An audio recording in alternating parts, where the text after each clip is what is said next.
एक शहर में दो दोस्त रहते थे। उनका नाम रघुवीर और सुप्रिया था। यह दोनों बहुत अच्छे दोस्त होते हैं। बचपन से एक दूसरे के साथ रहते थे। रघुवीर बहुत आलसी होता है। रघुवीर कभी अपना काम टाइम पर नहीं करता, सारे काम सुप्रिया से करवाता था। सुप्रिया कर भी देती थी। रघुवीर को गाने सुनना और गेम खेलना बहुत पसंद था और सुप्रिया पढ़ाई में बहुत होशियार होती है। सुप्रिया को पढ़ाई करना और रघुवीर से बातें करना पसंद था। इन दोनों के बीच कोई नहीं आता था, सब रघुवीर से डरते थे। ऐसे ही समय बीतता है और दोनों बड़े हो जाते हैं। रघुवीर के अंदर कोई सुधार न होता देख के रघुवीर के मम्मी पापा को बहुत चिंता रहती थी। डांटने पर सुप्रिया हर बार रघुवीर को बचा लेती थी, पर यह कब तक चलता। दोनों कॉलेज आ गए थे। रघुवीर एक क्लास पीछे था सुप्रिया से क्योंकि रघुवीर फेल हो गया था।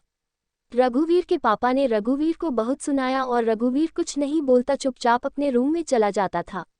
उतने में सुप्रिया आ जाती है और रघुवीर के पापा सुप्रिया से कहते हैं, बेटा अब तू ही इसे समझा।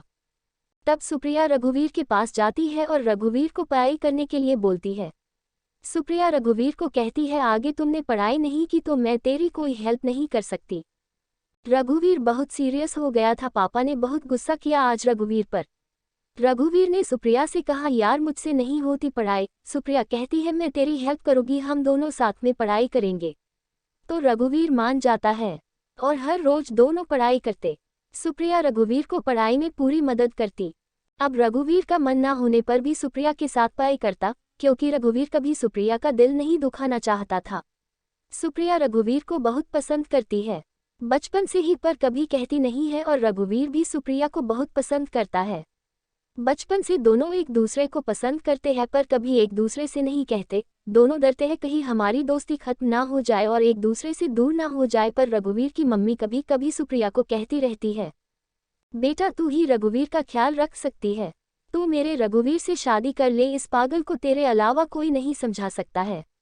रघुवीर तेरे अलावा किसी और की नहीं सुनता। रघुवीर की मम्मी सुप्रिया को पसंद करती है। सुप्रिया को शर्म आ जाती है।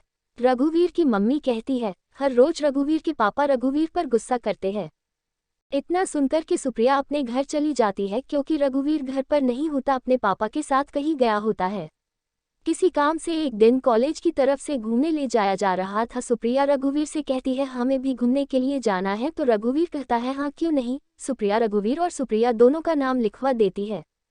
दोनों अपने घर पर कहते हैं जाने के लिए, पर रघुवीर के पापा नहीं जाने देते रघुवीर को। उसके पापा डांटने लगते हैं, कोई काम अच्छे से करता है क्या जो यह कही जाए, पढ़ाई पर ध्यान तो है नहीं। तभी सुप्रिया आ जाती है और रघुवीर के पापा से कहती है, अंकल रघुवीर को मैं पाती हूँ और रघुवीर पढ़ाई पर अच्छे से ध्यान देने लगा है, आप रघुवीर को मेरे साथ जाने दो, अब रघुवीर कभी फेल नहीं होगा, मुझे यकीन है। सुप्रिया की बात सुनने के बाद रघुवीर के पापा राजी हो जाते हैं। सुप्रिया रघुवीर के पास जाती है और कहती है, सुबह जल्दी उठ जाना, ठीक है। फिर दोनों जाने के लिए तैयारी करने लगते हैं। अगले दिन सुबह सब जाने के लिए तैयार थे, पर रघुवीर को लेट करने की बीमारी होती है। तभी सुप्रिया तैयार होकर आ जाती है रघुवीर के घर पर। रघुवीर अभी तक सो रहा होता है। सुप्रिया, रघुवीर कहाँ है? रघुवीर की मम्मी, रघुवीर सो रहा है। सुप्रिया, अभी तक सो रहा है। इतना कहे कि सुप्रिया रघुवीर के रूम में चली जाती है और रघुवीर को उठाने लगती है। रघुवीर कहता है, कुछ देर और सोने दे यार। सुप्रिया कहती है, नहीं हम दोनों लेट हो जाएंगे। फिर रघुवीर उठ जाता है और जल्दी से तैयार होने लगता है, क्योंकि रघुवीर सुप्रिया का हर कहना मानता है, और जल्दी कॉलेज की ओर जाते हैं। दोनों कुछ ही टाइम बाद कॉलेज पहुंच जाते हैं। कुछ देर और लेट करते तो सब निकल जाते। सुप्रिया रघुवीर को मारने लगती है, क्योंकि सब बस में बैठ गए थे, सिर्फ रघुवीर और सुप्रिया का ही इंतजार कर रहे थे। दोनों भी जल्दी से बस में बैठे जाते हैं, सब मौज मस्ती करते हैं और गाना गाते हैं। रघुवीर और सुप्रिया को सबसे पीछे की सीट मिलती है। लेट होने की वजह से सुप्रिया रघुवीर पर गुस्सा करती है, आज तेरी वजह से बस छूट जाती ना। तब रघुवीर कहता है, यार सॉरी। सुप्रिया मान जाती है और बातें करने लगती है। सुप्रिया को नींद आने लगती है और रघुवीर अपने फोन से गाने सुन रहा होता है।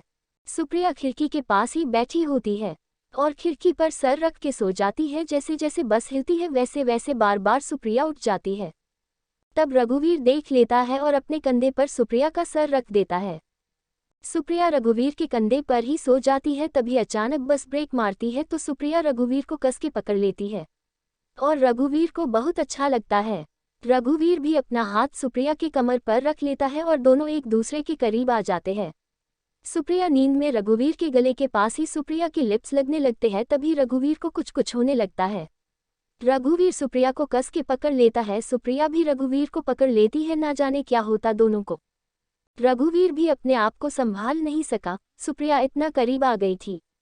सुप्रिया और रघुवीर के लिप्स दोनों एक दूसरे के बहुत करीब आ जाते हैं और रघुवीर सुप्रिया को किस करने लगता है और सुप्रिया भी साथ देती है। दोनों एक दूसरे में खो जाते हैं। सुप्रिया को रघुवीर प्यार से अपनी ओर खींच लेता है और दोनों एक दूसरे को किस करते रहते हैं। तभी अचानक बस रुक जाती है और रघुवीर दूर हो जाता है। तभी सुप्रिया रघुवीर को अपनी ओर करती है पर रघुवीर कहता नहीं, फिर सुप्रिया भी दूर हो जाती है। अब दोनों एक दूसरे को देखने लगते हैं। रघुवीर कहता है, सॉरी वो सुप्रिया, पता नहीं क्या हुआ। रघुवीर डरने लगता है पर सुप्रिया रघुवीर के बोलने से पहले ही रघुवीर के लिप्स पर अपनी उंगली रख देती है और कहती है, जो हुआ अच्छा हुआ, मुझे अच्छा लगा। बस फिर से चलने लगती है। सुप्रिया रघुवीर से कहती है, मैं तुमसे बहुत प्यार करती हूँ रघुवीर। काफी टाइम से रघुवीर भी सुप्रिया को पसंद करता था। रघुवीर भी कहता है, मैं भी बहुत प्यार करता हूँ सुप्रिया, पर हमारी दोस्ती खराब ना हो इसलिए कभी कहा नहीं। फिर दोनों गले लग जाते हैं। दोस्ती प्यार में बदल गई। दोनों बातें करने लगते हैं। कब और कैसे हुआ दोनों को प्यार, यह बताने लगते हैं। तभी एक होटल के पास बस रुकती है और सब अपना सामान लेकर होटल में जाते हैं। अपने अपने रूम लेने के लिए सुप्रिया और रघुवीर भी होटल में जाते हैं।